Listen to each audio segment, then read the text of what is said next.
एक बुलंद तरीके से सलवात पढ़ दें।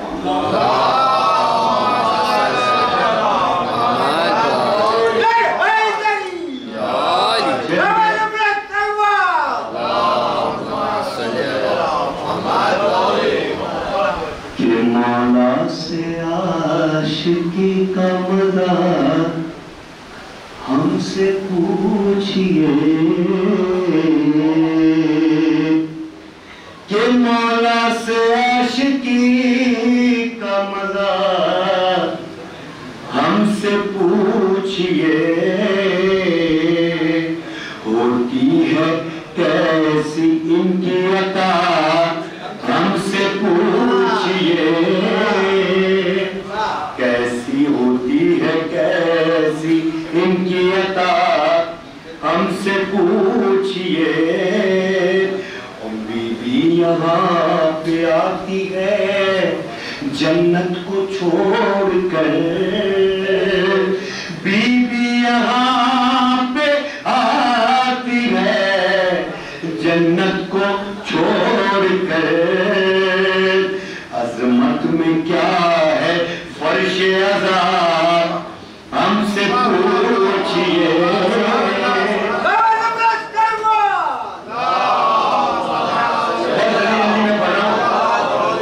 कि मातम के जो निशान है हर मातमी के साथ, अरे मातम के जो निशान है हर मातमी के साथ, अरे तुर्बत में होगी कैसी जिया हमसे पूछिए, तुर्बत में होगी कैसी जिया हमसे पूछिए। अगला शेर गया कि जिसने भी गम दिए हैं मोहम्मद की आल को,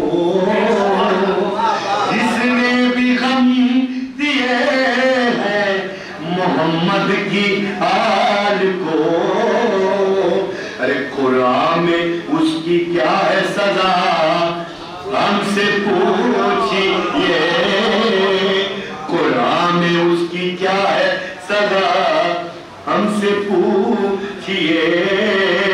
और कुरान जिनको काफी है वो क्या बताएंगे, कुरान जिनको काफी है वो क्या बताएंगे।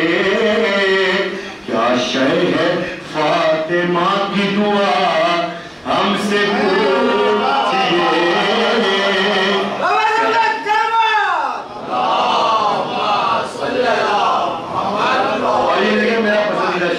कि कोई भी हो मर्ज़ ये बहुत काम आएगी, कोई भी हो मर्ज़ ये बहुत काम आएगी।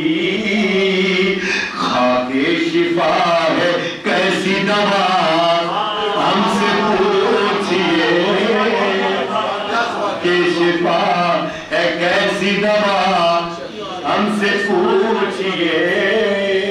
और सारे मुकस्सिरीन पर लानत हो बेशुमार, सारे मुकस्सिरीन पर लानत हो बेशुमार। अरे शजरे में इनके क्या है मिला हमसे पूछिए, शजरे में इनके क्या है मिला हमसे पूछिए। रवि साहब का क्या अब ये शेर देखिएगा, उनका पसंदीदा शेर है, मेरा भी पसंदीदा शेर कि बेतेग जीत लेते हैं मैदान किस तरह, बेतेग जीत लेते हैं मैदान की तरह। अरे असगर ने मुस्कुरा के कहा हमसे पूछिए, असगर ने मुस्कुरा के कहा विदुषे हमसे पूछिए। अच्छा ठीक है, बेतेग जीत लेते हैं मैदान किस तरह, बेतेग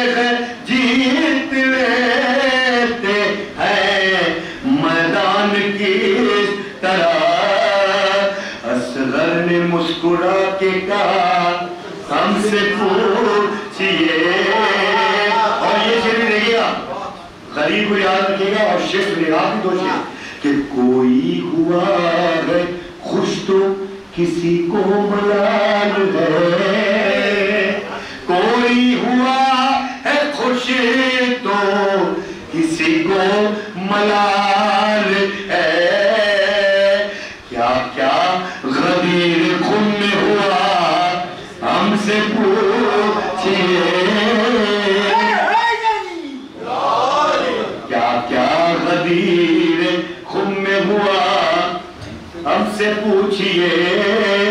अम्मी समकता के अपनी ज़बान मुतमईन है क्यों, अरे मुतमईन है क्यों, मौला से क्या मिली है जज़ा हमसे पूछिए। हम मुश्किल कुशा जो आ गए बाली पर ऐसकी, मुश्किल कुशा जो आ गए बाली पर ऐसकी, क्या मौत दे रही है मजा हमसे पूछिए।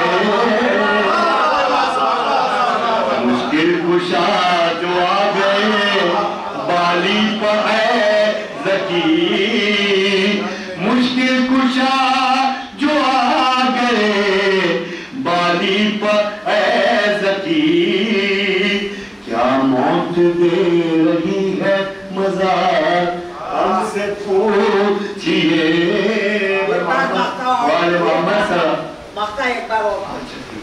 कि मुश्किल कुशा जो आ गए बाली पर ऐसकी, अभी साहब सुनिए, मुश्किल कुशा जो आ गए बाली पर ऐसकी, क्या मौत दे रही है मजा हमसे पूछिए। मोहम्मद वाले मोहम्मद सल्लल्लाहु। सुनिए मंजर तमाम मरहूमी की जानिब से पेश कर रहा हूँ कि इश्क का आईना तस्वीर सलफ है चेहरे, हामिले रौनके अनवारे नजफ है चेहरे। इश्क का आईना तस्वीर सलफ है चेहरे, हामिले रौनके अनवारे नजफ है चेहरे। इंतजार अपना कहाँ खत्म हुआ है मौला, कब्र में जाके भी काबे की तरफ है चेहरे।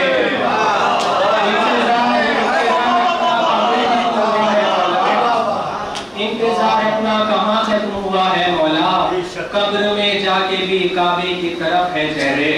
बड़े ही अदब व एहतराम के साथ गुजार हूँ आली जनाब अल्लामा सदफ जौनपुरी साहब से कि वो रौनक अफरों से मिंबर हो, मिलजुल कर बाबा से बुलंद सलवात से इनका इस्तेमाल करें। क़ुव्वत इल्ला बिल्लाहिल अलील अज़ीम। औज़ु बिल्लाहिस समीइल अलीम मिनश शैतानिर रजीम। बिस्मिल्लाहिर रहमानिर रहीम।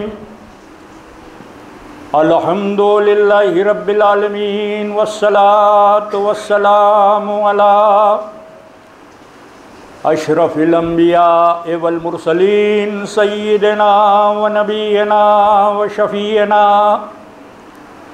व मौलाना व मुक़्तदाना बिल क़ासिम मुहम्मद सल्लल्लाहु अलैहि वसल्लम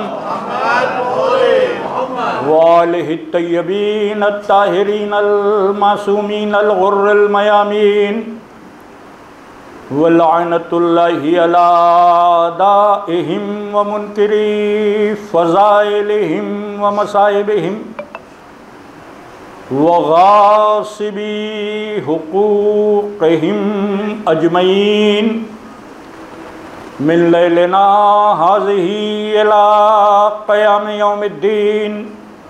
बिस्मिल्लाहिर रहमानिर रहीम। रब्बिश्रह ली सदरी व यस्सिर ली अमरी वहलुल उक़दतम मिन लिसानी यफ़क़हू क़ौली। अम्मा बाद फ़क़द क़ाल अल्लाहु सुब्हानहु तबारक व तआला फ़ी किताबिहिल मुबीन व हुवा अस्दक़ुस सादिक़ीन व क़ौलुहुल हक़ बिस्मिल्लाहिर्रहमानिर्रहीम। इन्ना आतैनाकल कौसर फसल्लि लिरब्बिका वन्हर इन्ना शानिअका हुवल अब्तर। सलवात भेजो।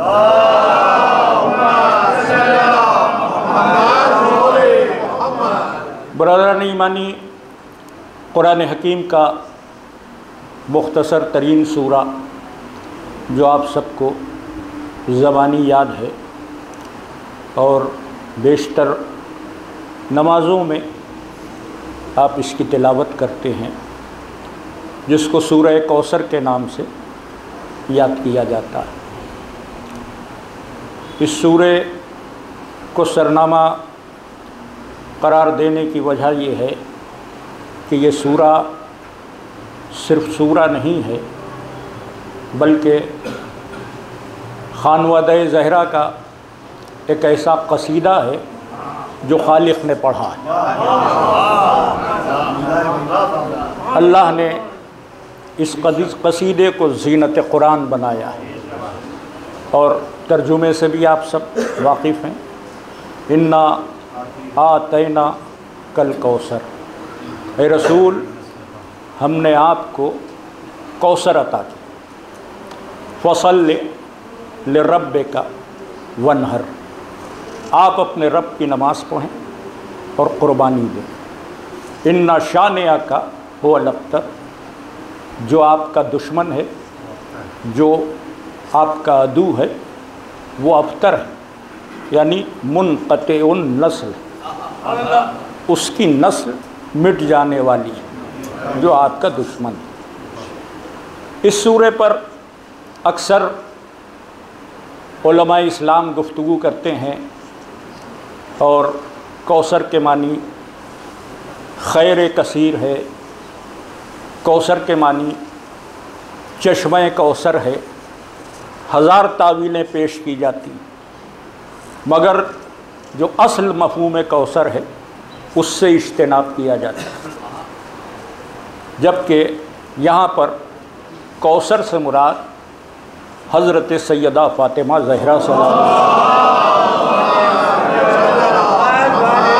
अलैहि वसल्लम। कौसर की मरकज़ियत में वही बीबी है कि जो नस्ल रसूल की ज़ामिन है और जो खानवादे नबूवत की अमीन है और जिसकी आगोश से पैगंबर को एक ऐसी दरख्शिंदा नस्ल मयस्सर हुई कि सुबह क़यामत तक जिसका खैर कसीर जारी व सारी रहे, क्योंकि कौसर का तर्जुमा खैर कसीर भी है। लोगों ने कहा इससे मुराद चश्मे कौसर है। अल्लामा जलालुद्दीन सयूती ने अपनी तफसीर जलालैन में और साहिब दुर मंसूर ने अपनी तफसीर में कौसर के लफ्ज़ की 14 तशरीहात पेश की। अदद भी 14 से आगे नहीं बढ़ सका। 14 तशरीहात पेश की, जिसमें जलालुद्दीन सयूती ने अपनी 12वीं तशरीह में लिखा कि कौसर से मुराद ये भी है कि कौसर हज़रत फ़ातिमा का कुरानी नाम।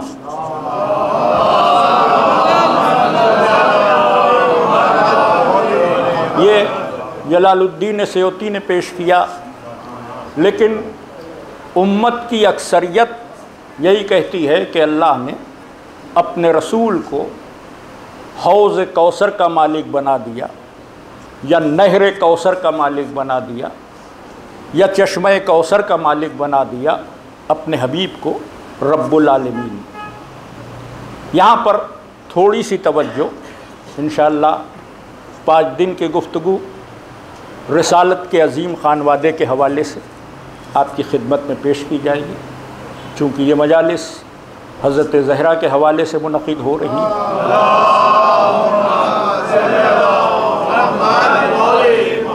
बस तवज्जुहात मबज़ूल रहें ताकि जो मफ़ाहीम हैं वो अज़हान आलिया तक मुंतकिल होते रहे। कौसर से मुराद चश्मे कौसर है, कौसर से मुराद नहर कौसर है।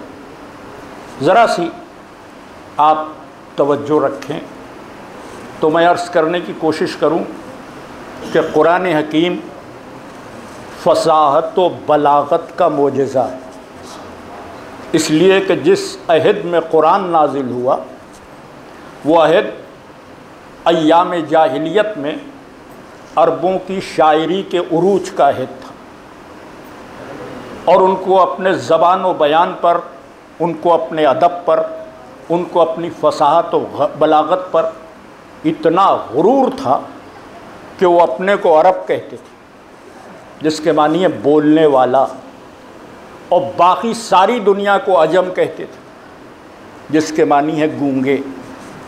तो उनके नज़दीक बस वो बोलना जानते थे, बाकी दुनिया गूंगी थी।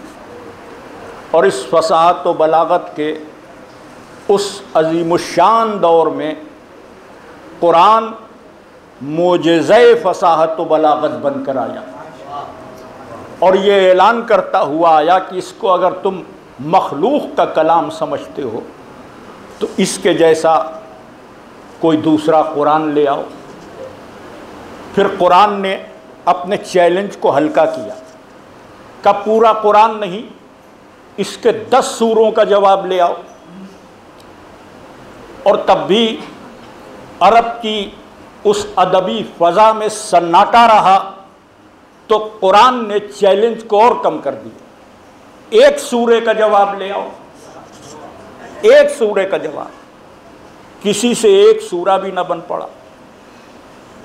कुरान के फसाहत व बलागत के मोजज़े के लिए जिस सूरे को चैलेंज बनाकर पेश किया गया वो यही सूरह कौसर है।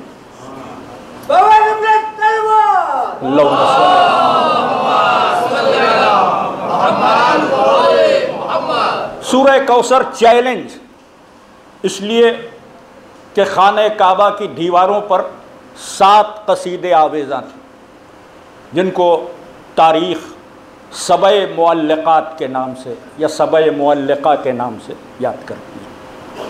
वो 7 कसीदे अरब के उन अज़ीमुश्शान शुअरा के थे कि जो दौरे जाहिलियत में ज़बान व बयान की आबरू समझे जाते थे, और वो चैलेंज के तौर पर वहाँ आवेज़ा किए गए थे कि कोई इसका जवाब लाए। वो 7 कसीदे थे। उस 7 कसीदे के जवाब में अल्लाह के रसूल ने सूरह कौसर आवेज़ा कर दिया। सूरह कौसर, कहाँ 7 कसीदे और कहाँ सूरह कौसर। एक कसीदे में सैकड़ों शेर होते। हमारे शऊर आज़मी साहब ने कहीं तहरीर किया है कि अरबी ज़बान में एक कसीदे में कम से कम 40 शेर, उर्दू ज़बान में एक कसीदा वो कहलाएगा जिसमें कम से कम 16 शेर, लेकिन अरबी में कम से कम 40 शेर हों तो एक कसीदा। इसीलिए फ़रज़दक़ का वो कसीदा जो चौथे इमाम के लिए फ़िलबदी कहा गया, उसमें 40 शेर है, जो बग़ैर मतले के कहा गया, क्योंकि वहाँ सितम के सामने हक़ बयान शायर को हक़ बयानी करना थी, तो इल्तिज़ाम कौन देखे, मतले का इंतज़ार कौन करे। बस मधा के शेर नाजिल हो रहे थे और फ़रज़दक़ पढ़ रहे थे। 40 अशार फ़रज़दक़ के उस कसीदे में हैं, और उस 40 अशार के एवज़ इमाम चहारुम ने उनको 40,000 दीनार भेजे। बहरहाल तो कम से कम 40 शेर का एक कसीदा अरबी में होता है। इन 7 कसीदों में अगर हम 40 भी मान लें तो कम से कम 280 शेर। काबे की दीवारों पर कितने शेर हैं? 280। इन 280 शेरों के जवाब में एक सूरह कौसर, जिनमें सिर्फ 3 आयतें, सिर्फ 3 आयतें, सिर्फ 10 अल्फाज, 10 अल्फाज हैं, 3 आयतें। पहली आयत इन्ना आतैना कल कौसर, दूसरी आयत वसल्ले ले रब्बिका वन्हर, तीसरी आयत इन्ना शानिया का हुवल अब्तर। 4 आयतें भी नहीं। अगर मैं शुअरा की ज़बान में कहूँ तो 280 शेरों के मुकाबले में कुरान ने 3 मिसरे रख दिए, 3 मिसरे। और हमारी ज़बान में इख्तिसार शायरी का ये है कि कहीं महफिल हो रही है और रात ज़्यादा हो गई तो अक्सर लखनऊ में ये होता है कि भाई नमाज सुबह का वक्त आने वाला है। अब जो शायर बच्चे हैं वो एक कता पढ़ने, एक कते का मतलब 4 मिसरे, 4 मिसरे पढ़ने, इख्तिसार 4 मिसरे, मगर अल्लाह ने 3 मिसरे दिए। शायद इल्लत यही हो कि ये 3 मिसरे कुरानी हैं, औकात है तो चौथा लगाओ भाई, चौथा मिसरा लगा दो अगर औकात है। मगर उन 3 मिसरों के जवाब में 7 कसीदे उतार लिए गए और उसके नीचे एक नाकाम मिसरा लगाने की कोशिश की गई। इन्ना आतैना कल कौसर फसल्ले ले रब्बिका वन्हर इन्ना शानिया का हुवल अब्तर। अरब के तमाम असातीस शुअरा ने मिलकर एक मिसरा नीचे लिखा, मा हाजा कलामुल बशर, ये बशर का कलाम नहीं है, ये बशर का कलाम नहीं है। ये इतराफ़े शिकस्त चौथे मिसरे में है कि ये बशर का कलाम नहीं है। तो अब यह सूरा जो फसाहत और बलागत के लिए चैलेंज के तौर पर पेश किया गया, क्या इसमें कोई गैर फसी बात हो सकती है? अब गौर फरमाएं, क्या इसमें कोई गैर फसी बात हो सकती है? अब जहाँ तक फसाहत और बलागत का ताल्लुक़ है, अगर आप महसूस करें तो शायरी की सबसे छोटी इकाई एक शेर, एक शेर कम से कम, जो एक मफ़हूम को मुकम्मल कर दे। महफिलों में, मुसालमों में, मुशायरों में अक्सर तरह दी जाती, तो तरह में एक मिसरा दिया जाता है। वो एक मिसरा दिया ही इसलिए जाता है कि शायर कम से कम एक मिसरा लगाकर मफ़हूम को मुकम्मल कर दे। शायर एक मिसरा लगाकर मफ़हूम को मुकम्मल कर दे। तो एक शेर सबसे छोटी यूनिट है शायरी, सबसे छोटी इकाई, एक शेर, जिसमें बात जो पहले कही जा रही हो उसी से मिलती जुलती बात दूसरे मिसरे में कही जा रही है। मसलन अगर पहले मिसरे में शजाअत का जिक्र है और दूसरे मिसरे में हातिम का नाम ले लिया जाए तो लोग कहेंगे शेर मुहम्मल है। हातिम का ताल्लुक़ सकावत से है, शजाअत से नहीं। अगर शजाअत का हवाला है तो रुस्तम का नाम, मजहबी शायरी है तो मौला अली का नाम, मौला अब्बास का नाम, वरना शेर मुहम्मल कहलाएगा। शजाअत के हवाले से बात हो रही है तो दूसरे मिसरे में किसी बहादुर का तज़किरा। अब अगर हम आपकी बात सही मान लें कि कौसर से मुराद चश्मे कौसर है, तो लफ्ज़ कौसर पे आप बहस कर रहे हैं, अबतर के क्या मानी? अबतर के मानी में कोई इख्तिलाफ नहीं। अबतर के मानी मुनक़तिउन नस्ल के, ऐ रसूल आपका दुश्मन बे औलादा रहे। कुरान का ऐलान है आपका दुश्मन बे औलादा रहेगा, मुनक़तिउन नस्ल रहेगा। तो अगर कौसर के मानी आप चश्मे कौसर लेंगे तो तीसरी आयत को होना चाहिए इन्ना शानिया का हुवल अतशान, आपको हमने चश्मे कौसर अता किया, आपका दुश्मन प्यासा रहेगा, तभी तो फसाहत व बलागत की बात बनेगी।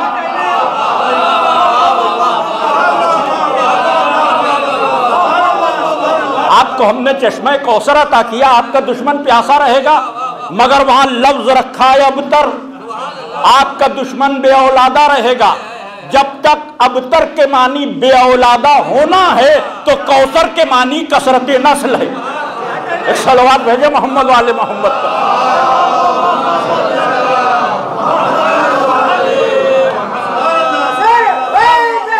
या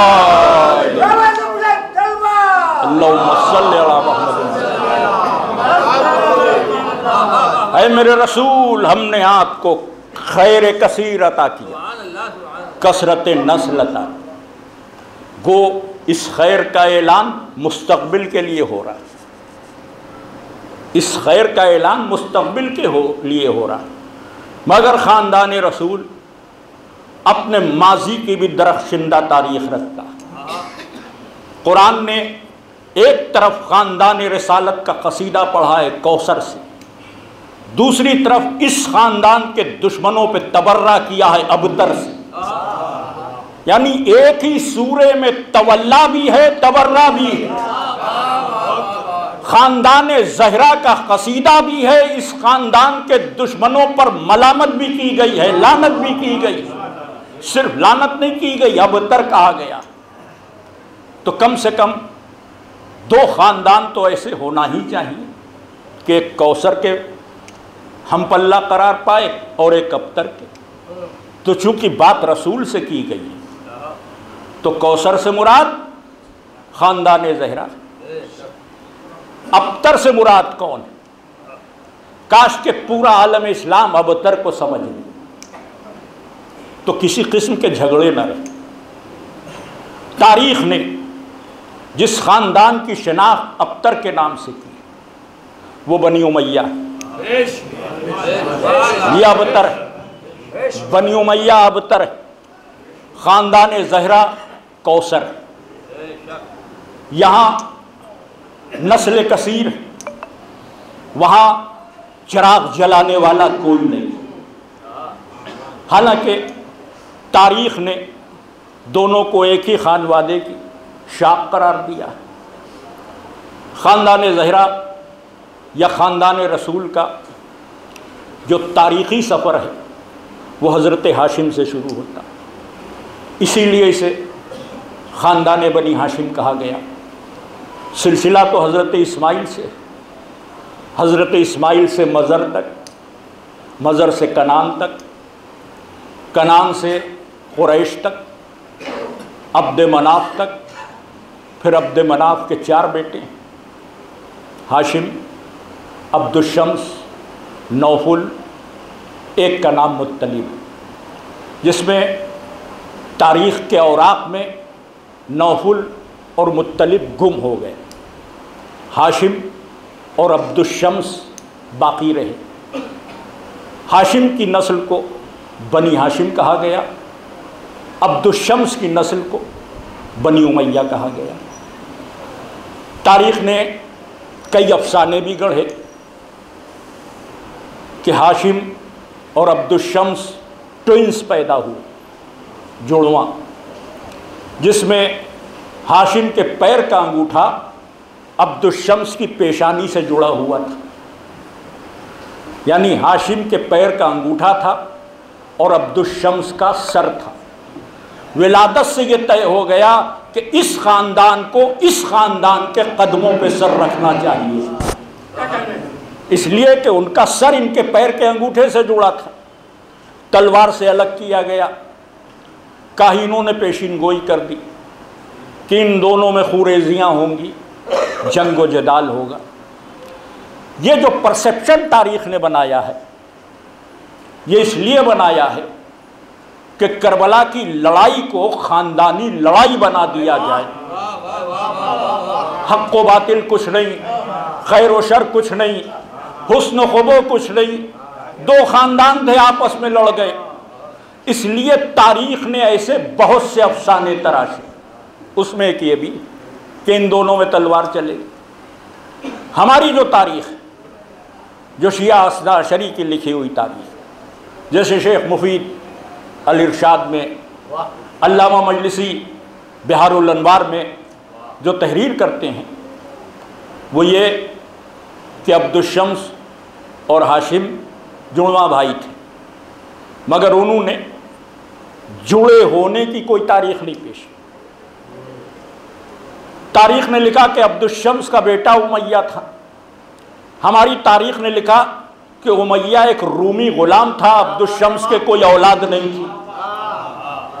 अब्दुशम्स ने इस गुलाम को बेटे की तरह पाल लिया और जब ये जवान हुआ तो अब्दुशम्स का वारिस बन गया। चलिए माल और जायदाद का वारिस रहता, इससे समझा कि इज्जतें भी विरासत में मिलती हैं।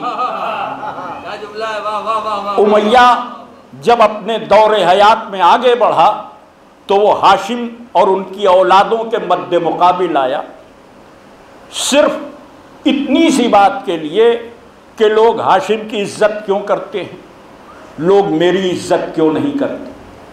मैं भी तो इस ख़ानदान से जुड़ा हुआ हूँ। काबे की तौलियत हाशिम के नाम, काबे की किलीद बरदारी हाशिम के हवाले, मक्के के तमाम फैसले हाशिम करते हैं। मक्के में कोई मसला उठता है तो लोग हाशिम के पास आते हैं, लोग इनके पास नहीं आते। यही खौलन है इसे कि लोग इधर क्यों नहीं आते। तारीख ने उमैया के लिए लिखा कि खसीस था, कंजूस था, चमड़ी जाए पर दमड़ी न जाए इस मिजाज का आदमी था। हाशिम के लिए लिखा कि दस्तरखान आम था, गरीबों की मदद करना शियार था, लोगों के काम आना आदत थी। यानी जो नस्ल इस्माइल की तमाम इज्जतें थीं उन सब के हामिल अपने दौर में तन्हा हाशिम थे, तन्हा हाशिम थे, उस नस्ल इस्माइल की विरासत को लिए हुए। उमैया को यही जलन थी। कमबख्त को यह भी नहीं खबर कि सखी की अपने आप इज्जत होती है, कंजूस अपने आप रुसवा होता। मक्के में जब कैद पड़ा तो जनाब हाशिम शाम में थे। उनको मालूम हुआ कि मक्के में कैद पड़ गया, लोग भूखे मर रहे हैं। तो शाम से निकले, तिजारत करने गए थे, सामान खरीदते हुए ऊँटों को लेकर मक्के में आ गए और ऐलान कर दिया कि पूरे मक्के का खाना हमारी तरफ से। 100 ऊँट ज़िबा करवा दिए, पूरे मक्के को खाना खिलवाया। ये काम एक दिन नहीं हुआ, एक दिन 1000-2000 आदमियों को, 5000 आदमियों को खिलाना कोई मुश्किल मसला नहीं। आज भी बहुत से साहिबान खैर होंगे कि जो एक दिन 2 दिन खिला सकते। हाशिम ने मुकम्मल 3 महीने या 4 महीने पूरे मक्के को खाना खिलाया। या अली, 3 महीने या 4 महीने पूरे मक्के को खाना खिलाया। तो जहां सकावत का मेयार ये हो वहां इज्जतें अपने आप मुकद्दर बन जाती। अब उमैया को सिर्फ हिर्स थी कि इज्जत उसे नहीं मिल रही थी। हाशिम के बाद उनकी विरासत हज़रत अब्दुल मुत्तलिब तक आई और उमैया ने अब्दुल मुत्तलिब से ये मुतालबा किया कि आओ हम दोनों मुफाखरा करें और ये तय हो जाए कि कौन ज़्यादा इज्जत वाला है। मुफाखरा उस दौर में एक ऐसी लड़ाई जिसमें तलवार नहीं चलती। 2 फरीक जो मुफाखरा करते थे, दोनों अपनी अपनी क्वालिटीज़ बयान करते थे कि मैंने ये किया, मैंने ये किया, मैंने ये किया।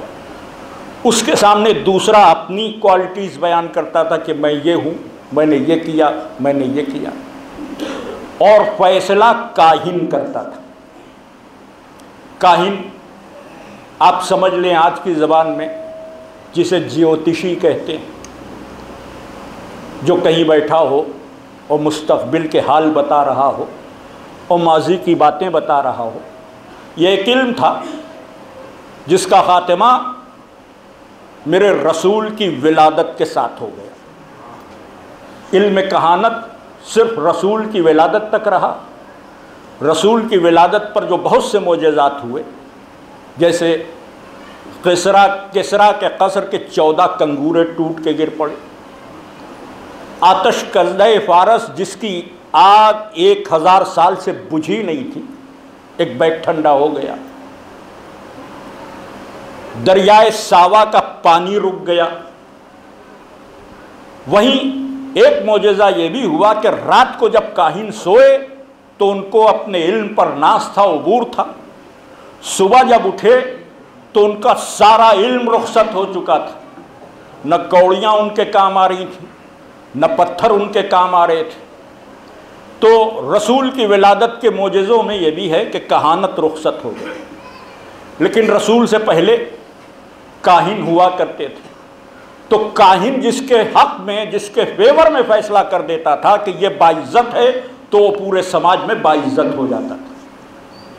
तब उमैया ने कहा कि हम मुफाकरा करेंगे। तो हाशमी ख़ानदान वालों ने कहा हमें नहीं करना। उसने कहा तय कैसे होगा कि हम में और तुम में कौन ज़्यादा साहिब इज़्ज़त। कभी तुम्हें इज़्ज़त की फ़िक्र है, तुम अपनी जगह इज़्ज़त वाले बने रहो, हमसे क्या। तो ये गया मक्के के दीगर लोगों के सामने रोया गया। तो मक्के के दूसरे लोगों ने आकर अब्दुल मुत्तलिब और उनके ख़ानदान से कहा कि आप मुफाकरा क्यों नहीं तय कर ले। तो उन्होंने कहा कि ठीक है, हमारी दो शर्तें। क्या? पहली शर्त यह है कि जो मुफाकरा जीत जाएगा, हारने वाला उसे 100 सुर्ख ऊंट देगा और हारने वाला 10 साल के लिए मक्का छोड़ देगा। उमैया ने कहा हमें यह शर्त मंजूर। मुफाकरा तय हो गया। मक्के के बाहर, मक्के की पहाड़ की वादियों में एक गार था जिसमें एक काहिन रहा करता था, जो साल में एक दिन बाहर निकलता था। और लोग जिस दिन वो बाहर आता था उसकी ज़ियारत को जमा होते थे। आप समझिए कि वो एक दिन दर्शन देने बाहर आता था और दर्शनार्थी उसके कदमों में लोटपोट होते। एक दिन वो निकलता था और जब वो निकलता था तो बड़ी शान से अपनी कुर्सी पे बैठता था। अगर किसी की तरफ हाथ उठा दिया तो अपने को खुश नसीब समझता था, किसी को देखकर वो मुस्कुरा दिया तो वो समझता था कि भाई काहिन हमको देखकर मुस्कुराए। किसी की तरफ मुतवज्जे हो गया तो अपने को बड़ा इज्जत वाला समझता था। तय हो गया कि जब वो काहिन निकलेगा तो अब्दुल मुत्तलिब भी जाएंगे, उमैया भी जाएगा, वहाँ तय हो जाएगा कि कौन इज्जत वाला। चुनांचे जिस दिन उसके बरामद होने का दिन था, अपने हामियों के साथ अब्दुल मुत्तलिब और अपने हामियों के साथ बनी उमैया पहुंच गया। अब वो बाहर निकला, उसने पूरे मजमे पे नज़र डाली। बड़ी रौनक के साथ वो कुर्सी पे बैठ जाता था, लेकिन आज उसका अंदाज जुदागाना था। उसने जब मजमे पे नज़र डाली और अब्दुल मुत्तलिब को देखा तो दौड़ता हुआ अब्दुल मुत्तलिब के पास आया और उनके हाथों को अपने हाथ में लेकर कहा कि सैयद अरब आपने कैसे जहमत की। बगैर मुफाकरे के तय हो गया कि रसूल के ख़ानदान के अब्दुल मुत्तलिब सैयदुल अरब हैं। अब जब ये सैयदुल अरब हैं तो ये सरदार हैं और पूरे अरब इनके ग़ुलाम हैं। अगर इनकी ग़ुलामी में रह जाते तो बाइज्जत रहते, अगर इनकी ग़ुलामी में रह जाते। लीजिए, उमैया मुफाकरा हार गया और मक्का छोड़ना पड़ा। 10 साल उमैया शाम में रहा। यह है बनी उमैया का शाम से ताल्लुक़। बनी उमैया का शाम से यह ताल्लुक़। 10 साल शाम में, और इस पूरी लड़ाई में 40 कबीले कुरैश में थे। बनी हाशिम मिलाकर 37 एक तरफ थे, 3 एक तरफ थे। आपको बहुत कुछ अंदाजा हो जाएगा अगर इन 3 कबीलों को भी आप सुन लें। एक खुद बनी उमैया का कबीला, एक बनी तीम या तेयम, एक बनी उदी। बनी तेयम के पहले खलीफा हैं, बनी उदी के दूसरे खलीफा हैं, और बनी उमैया के यजीद व माविया सब। अगर तारीख के उस मंजर पर निगाह है तो सकीफा की पूरी साजिश अपने आप जहन में आ जाती है। शायद मैंने तारीखी एतबार पर एक गरा कद्र बात आपकी खिदमत में अर्ज करने की कोशिश कि गठजोड़ क्या, रिश्ता क्या, इसको महसूस की। बनी टीम, बनी उदी, बनी उमैया, ये तीन एक तरफ हैं, बाकी 37 कबीले बनी हाशिम समेत एक तरफ। ये रेशो है 40 का। उस दौर में कि जब अभी रिसालत नहीं, उस दौर में कि जब अभी इस्मत का तसव्वुर अरब के जहनों में नहीं, उस दौर में कि जब अभी इस्लाम अपनी सही तस्वीर के साथ नाजिल नहीं हुआ। यह नहीं है कि मुसलमान नहीं। अगर आप गौर करें तो हाशिम से लेकर अब्दुल्ला तक और अबू तालिब तक जो शख्सियतें, उनमें हाशिम हैं, उनमें अब्दुल मुत्तलिब, उनमें अब्दुल्ला, उनमें जनाब अबू तालिब, इस ख़ानदान के जो लोग, तारीख़ की किसी सड़ी से सड़ी रवायत में नहीं मिलेगा कि कभी इन्होंने बुतों को सजदा किया या अली, कभी इन्होंने शराब को हाथ लगाया हो, कभी इन्होंने कोई बदकारी की हो। जो एक मुसलमान का किरदार होना चाहिए पूरे अरब में सिवाय खानवादे रसूल के कहीं नहीं है। तो जो इस्लाम से पहले अमली तौर पर मुसलमान हैं, उनके ईमान को क्या ढूंढते हो? उनके ईमान की बात करो कि जिनके अजदाद कबासतों में गिरफ्तार थे, बुत परस्ती के शिकार थे। बहरहाल ये पूरा सिलसिला है और ये जो हुसूल इज़्ज़त की जंग थी ये जारी रही। उमैया मर गया तो उसका वारिस हर्ब सामने आया, हर्ब मर गया तो उसका वारिस अबू सुफियान सामने आया, अबू सुफियान मर गया तो उसका वारिस माविया सामने आया, और माविया मर गया तो उसका वारिस यजीद सामने आया। ये अबतर वालों का सिलसिला। हाशिम के बाद अब्दुल मुत्तलिब, अब्दुल मुत्तलिब के बाद अब्दुल्ला और अबू तालिब, उसके बाद मोहम्मद और अली, उसके बाद हसन और हुसैन। वहाँ हाशिम से सिलसिला हुसैन तक कौसर वालों का है, वहाँ उमैया से सिलसिला यजीद तक अबतर वालों का। ये हाशमी ख़ानदान से है मगर उमवी फ़िक्र रखता है, जिसका नाम अबू लहब, जिस पर कुरान ने तब्बत यदा अबी लहब यूं कहकर तबर्रा किया। ये अबू लहब है। ये अबू लहब कौन? ये अबू लहब रसूल के चचाओं में उधर चला गया। कैसे चला गया? सवाल ये कि कैसे चला गया? अबू लहब की शादी बनी उमैया में हो गई।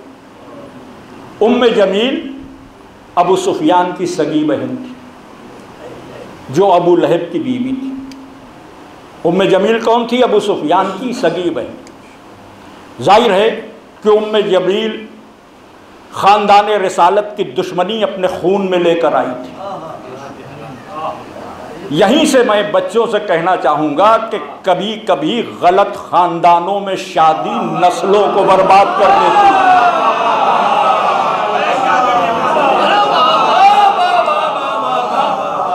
तारीख में इसकी दो मिसालें हैं। तारीख में इसकी दो मिसालें हैं। एक अबू लहब है, उम्मे जमील से शादी की। एक ज़ुबैर, ज़ुबैर रसूल का फूफीज़ाद भाई। ज़ुबैर हज़रत अली के चाहने वालों में। ज़ुबैर वो पहला इंसान है कि जिसने अली के हक़ में सकीफ़ा के ख़िलाफ़ तलवार उठाई। ज़ुबैर वो पहला इंसान जिसने तलवार उठाई। ज़ुबैर की शादी अम्मी जान की छोटी बहन से हो गई। भाई इससे ज़्यादा वजाहत की तो ज़रूरत नहीं है।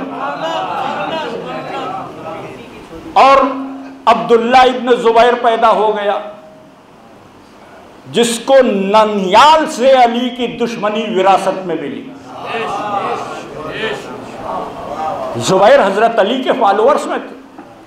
खुद हज़रत अली ने कहा, अजब फ़िक्रा इरशाद फरमाया कि ज़ुबैर तो मेरा बंदे बेदाम था, ज़ुबैर तो मेरा बंदे बेदाम था, जब से इसका मनहूस बेटा पैदा हुआ ये मेरा मुखालिफ हो गया।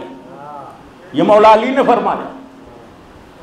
फरमाए कुछ साजिश भी की गई, कुछ हवाएं भी दी गई।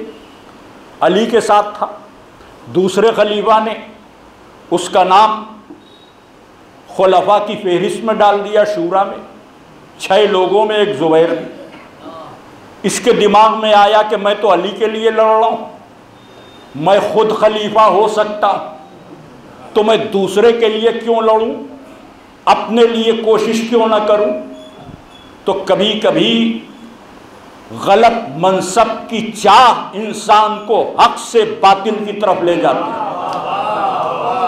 कभी कभी गलत लोगों से रिश्ता जोड़ लेना भी इंसान को हक परस्त से बातिल परस्त बना देता।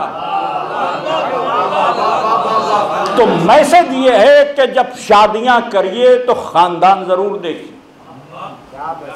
मेरे कहने का ये मकसद हरगिज नहीं कि खानदान में आप सैयद देख रहे हैं, कि शेख देख रहे हैं, कि मिर्जा देख रहे हैं, कि पठान देख रहे हैं।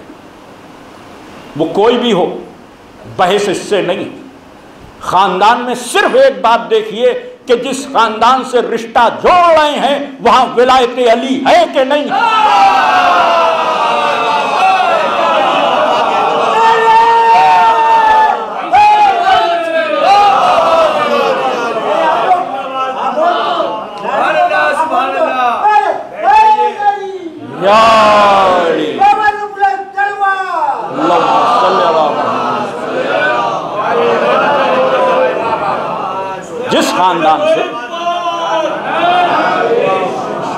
जिस खानदान से आप रिश्ता जोड़ रहे हैं उसमें अगर अली की विलायत पाई जा रही है तो उससे बेहतर कोई, उस पर टैग कुछ भी लगाओ।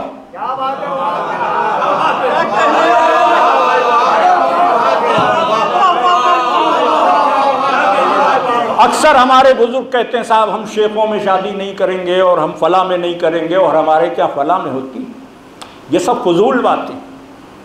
जब भी आपको अपने बच्चों की शादियां तय करना हो तो उस खानदान को ढूंढिए जहां मोहब्बत अहले बैत पाई जाती, जहां मोहब्बत अहले बैत पाई जाती, बस वो खानदान, उससे जो नस्लें आएंगी यकीन जानिए कि ज़मीन के अमन व अमान की जिम्मेदार बन जाए, ज़मीन के अमन व अमान की जिम्मेदार बन जाए।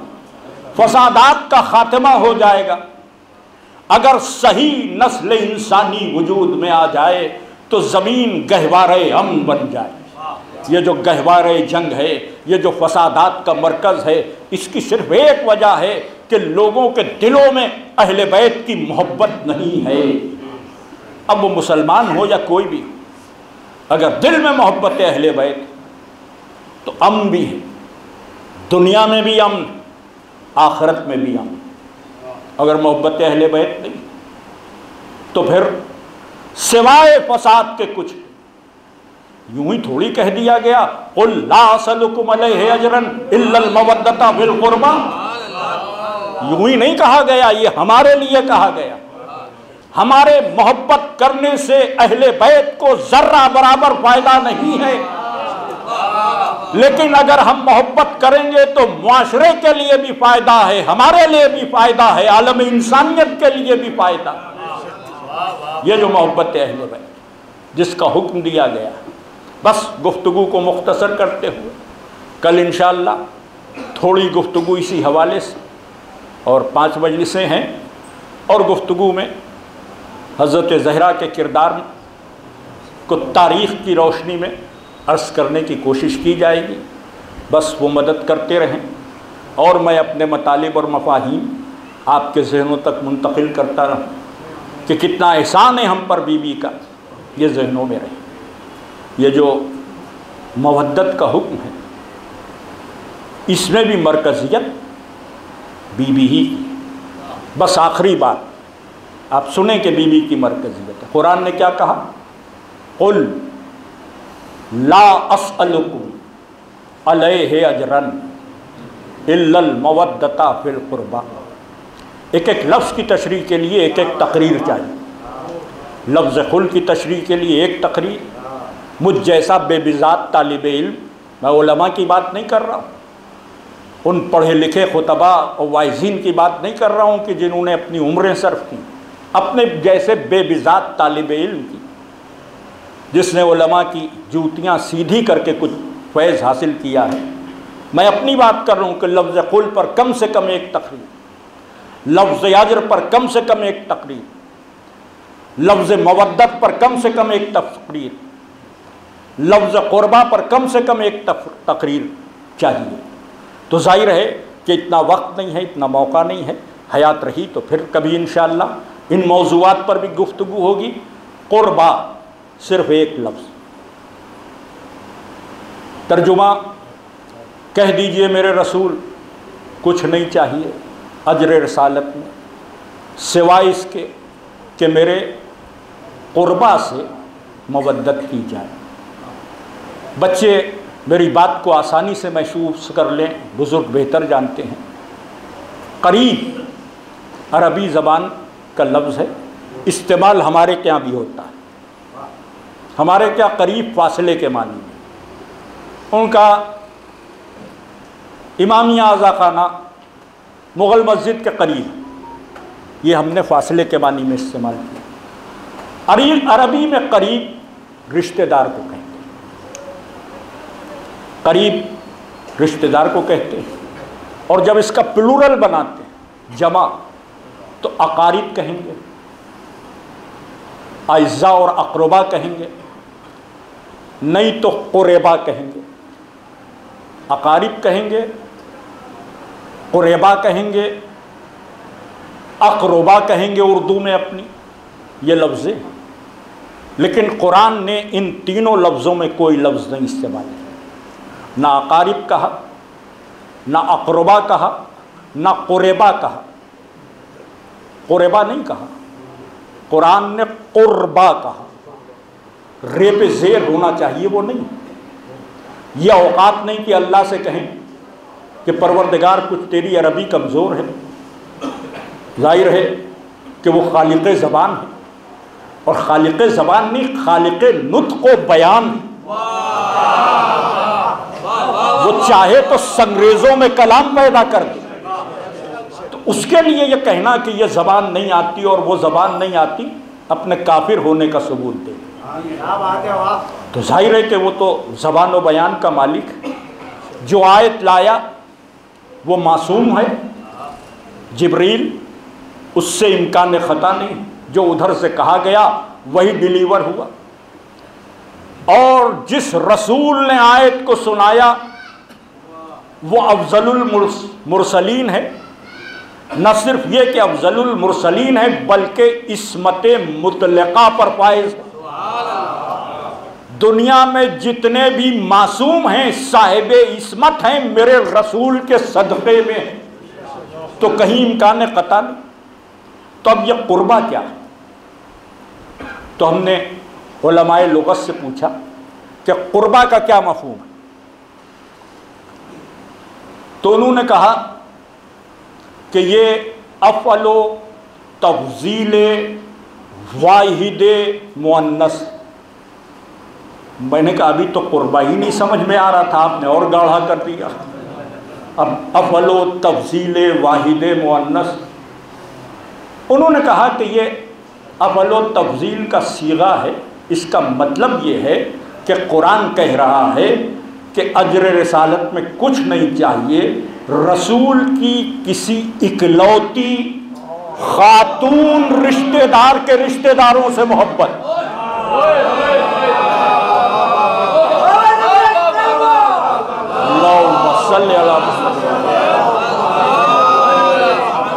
तो ये जो कुरान में लफ्ज़ क़ुरबा है, ये ऐलान कर रहा है कि मोहम्मद के रिश्तेदारों की मोहब्बत नहीं, फातिमा ज़हरा के रिश्तेदारों की मोहब्बत मांगी गई। सलवात भेजे मोहम्मद वाले मोहम्मद।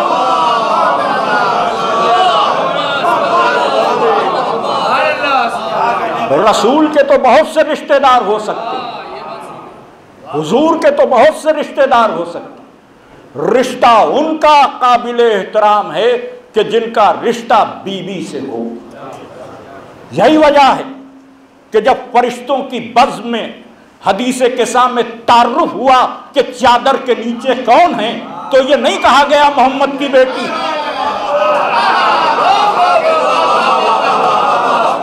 ये नहीं कहा गया मोहम्मद की बेटी, कहा गया फातिमा, उनके बाबा, उनके शौहर, उनके बच्चे हैं।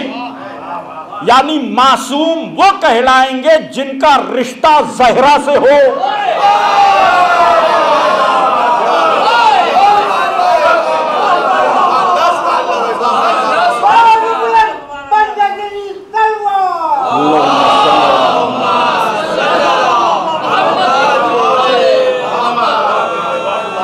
जिनका रिश्ता बीबी से है वो मासूम है। रसूल के रिश्तेदारों में ना इस्मत ढूंढना ना अदालत ढूंढना, रसूल के रिश्तेदारों में नहीं, बीबी के रिश्तेदारों में। बीबी का बाबा है तो मासूम भी है, रसूल भी है। बीबी का शौहर है तो मासूम भी है, इमाम भी है। बीबी के बच्चे हैं तो साहिब इस्मत। अरे अगर बीबी किसी को अपना बेटा कह दे,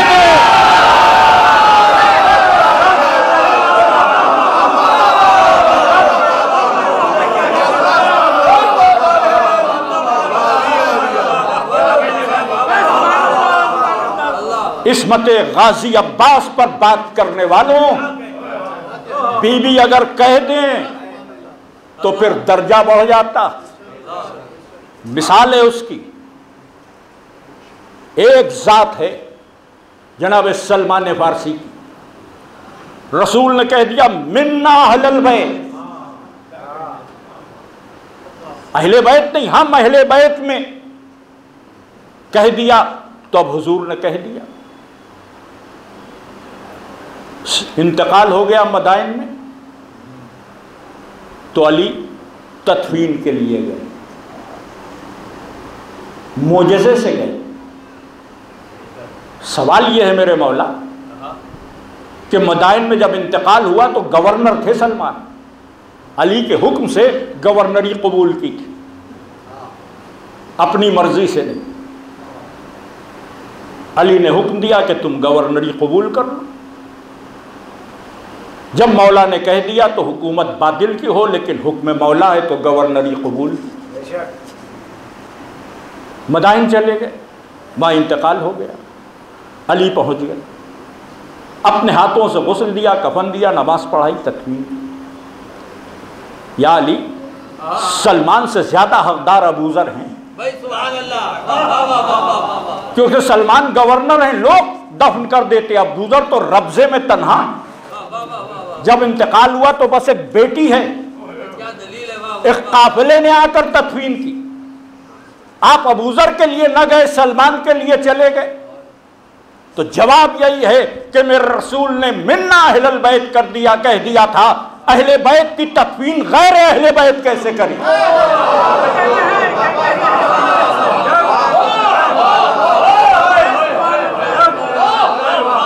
अहले बैत की तदफीन गैर अहले बैत कैसे करे?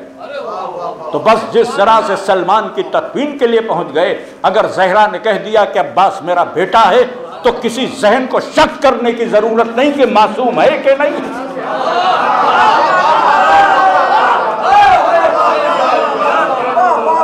मासूम वही है कि जिसकी रिश्तेदारी ज़हरा से, जिसकी ज़हरा से रिश्तेदारी नहीं है वो साहिब इस्मत।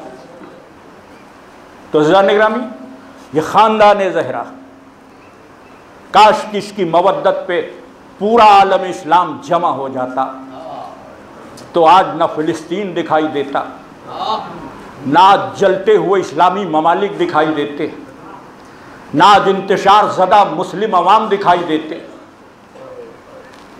एक ऐसा तरक्कियों का दरवाज़ा खुला होता कि पूरी इंसानियत मुसलसल तरक्कियों की तरफ महमेश कर रही होती, इंतशार ही ना होता।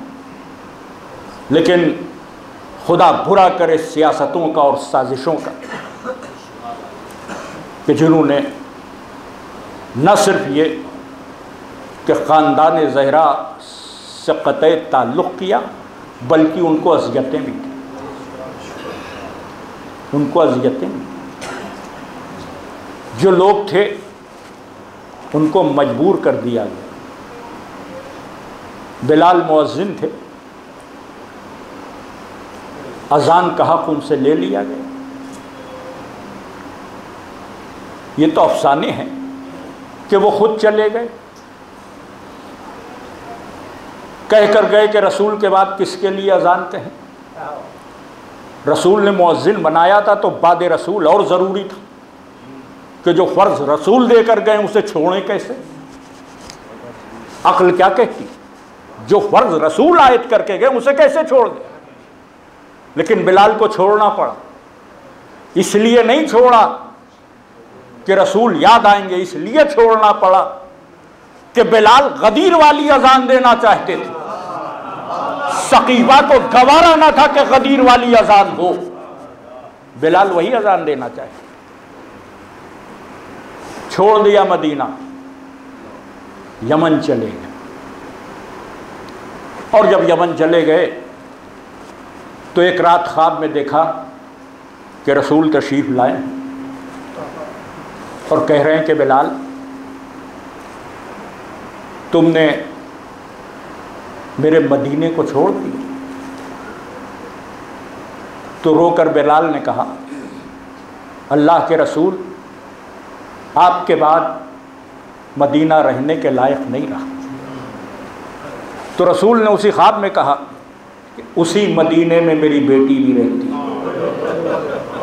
मेरे अहले बैत भी रहते। बस आँख खुली और बग़ैर रख्त सफ़र लिए यमन से मदीने आ गए। रास्ते में कहीं रुके भी नहीं। जब दाखिल हुए मदीने में तो पाँव पे वरम आ गया। मदीने में शोर हो गया कि मुअज्जिन रसूल बिलाल आ गए। लोग पे इस्तक़बाल आ गए, बिलाल आए हैं, बिलाल आए हैं। वो मजमा जो बिलाल के इस्तक़बाल के लिए आया था उसमें दो शहज़ादे भी थे, मौला हसन और मौला हुसैन। बिलाल ने ईमान हकीकी का मुजाहिरा करते हुए आगे बढ़कर मौला हसन को दाहिने कंधे पर, मौला हुसैन को बाएं कंधे पर बिठा लिया। मजमा कहने लगा, लाइए बच्चों को हमें दे दीजिए, आप थके हुए आ रहे हैं। तो बिलाल ने झिड़क दिया, दूर हट जाओ। मैंने अपने रसूल को इन बच्चों को कंधे पे उठाए हुए ऐसे ही देखा, कहीं नहीं गए, न ही साहिबान तक गए, न उस हुकूमत कदे तक। सीरत रसूल के मुताबिक दरे ज़हरा पर आ गए। अस्सलामु अलैका या अहला बैतिन नबुव्वा। कनीज़ दरवाजे पर आई, बिन्ते रसूल कह रही हैं कि जब से बिलाल रुखसत हुए कान अजान सुनने को तरस गए। बीबी अजान तो रोज़ होती, लेकिन न जाने बिलाल की अजान में क्या कैफ था कि सैयदा ने कहा अजान ही नहीं सुन। बिलाल से कहो अजान दे दी। बिलाल ने कनीज़ से कहा कि शहज़ादी से मेरी तरफ माजरत करते हुए कहें कि जब मैं यमन चला गया मस्जिद छोड़कर तो मैंने कसम खा ली कि अब रसूल के अलावा किसी के लिए अजान नहीं कहूँगा। शहज़ादी तक ये पैगाम कनीज़ ने पहुँचाया तो शहज़ादी ने कहा बिलाल से कहो कि उन्हें मेरे हक़ का वास्ता एक बार अजान कह दे। बिलाल हक़ ज़हरा की मारिफत रखते थे, अब अपनी कसम की कोई हैसियत नहीं। गुलदस्ते अज़ा पर आ गए। कुछ अजानें तारीख़ में हैं जो बड़ी यादगार। एक अजान बिलाल की बाद रसूल, एक अजान वो है कि जब हुसैन इब्न अली ने हज्जाज बिन मसरूख से कहा कि हज्जाज सुबह आशूर मेरा अली अकबर अजान दे, वो भी बड़ी अजीम अजान है, इसलिए कि जैसे ही मौला अली अकबर ने अल्लाह अकबर कहा तो बीबी ज़ैनब ने बीबी उम्मे लैला का शाना हिलाकर कहा मेरा शहजादा अजान दे रहा। एक सुबह आशूर की अजान, एक अजान वो कि जो दरबार यजीद में थी जब चौथे इमाम खुतबा दे रहे थे और जैसे ही मुअज्जिन ने अशहदु अन्ना मुहम्मद रसूलुल्लाह कहा, चौथे इमाम ने आवाज़ दी यजीद बता ये तेरे जद का नाम है कि मेरे जद का नाम? अगर तू कहे कि तेरे जद का नाम है तो तू झूठा भी है, काफिर भी। अगर ये मेरे जद का नाम है तो जिसका नाम अजान में है उसकी ज़ुर्रियत बेरेदा क्यों खड़ी? जज़ाकुम रब्बुकुम खैरन जज़ा। ये कुछ अजानें हैं जो तारीख़ में अजीब व गरीब। बीबी ने कहा बिलाल गुलदस्ते अज़ा पर आए। बिलाल ने उसी आवाज़ में जैसे रसूल के दौर में आवाज़ बुलंद करते थे कहा अल्लाहु अकबर। बीबी ज़हरा ने अल्लाहु अकबर की आवाज़ सुनी, नबी के हुजरे की तरफ देखा, बाबा मेरे बाबा बिलाल अज़ान दे रहे हैं, बाबा आज आप हुजरे से निकलते क्यों नहीं? आप तो अज़ान से पहले मस्जिद में चले जाते थे। बिलाल ने 4 बार अल्लाहु अकबर कहा, बीबी का गिरिया बढ़ता रहा। बिलाल ने कहा अशहदु अल्ला इलाहा इल्लल्लाह। बीबी के गिरिये में और इजाफा हो गया। बाबा बिलाल अल्लाहु अकबर के ऐलान के बाद तौहीद की गवाही भी दे चुके, आप मस्जिद की तरफ नहीं गए। मेरे बाबा मस्जिद की तरफ जाइए, आपकी बेटी आपको देखने को बेचैन है। गुलदस्ते अज़ां से आवाज बुलंद हुई, अशहदु अन्ना मुहम्मदर रसूलुल्लाह। कनीज दौड़ती हुई आई, बिलाल अज़ान रोक दो, नबी की बेटी को गशा गया। या ज़हरा अज़ान में बाबा का नाम सुन के गशा गया, इज्जत और एहतराम से नाम लिया गया था, आप घर में महफूज थी। हाय ज़ैनब यजीद का दरबार, अज़ान में मोहम्मद का नाम, हाथ से गर्दन बंधे हुए, ए नाना आपका नाम अज़ानों में है, आपकी नवासी कैदी बनी हुई है। अला लानतुल्लाहि अलल कौमिज़ ज़ालिमीन, सयअलमुल लज़ीना ज़लमू अय्य मुनक़लिबिन यनक़लिबून, इन्ना लिल्लाहि व इन्ना इलैहि राजिऊन। रज़न बिक़ज़ाइहि तस्लीम।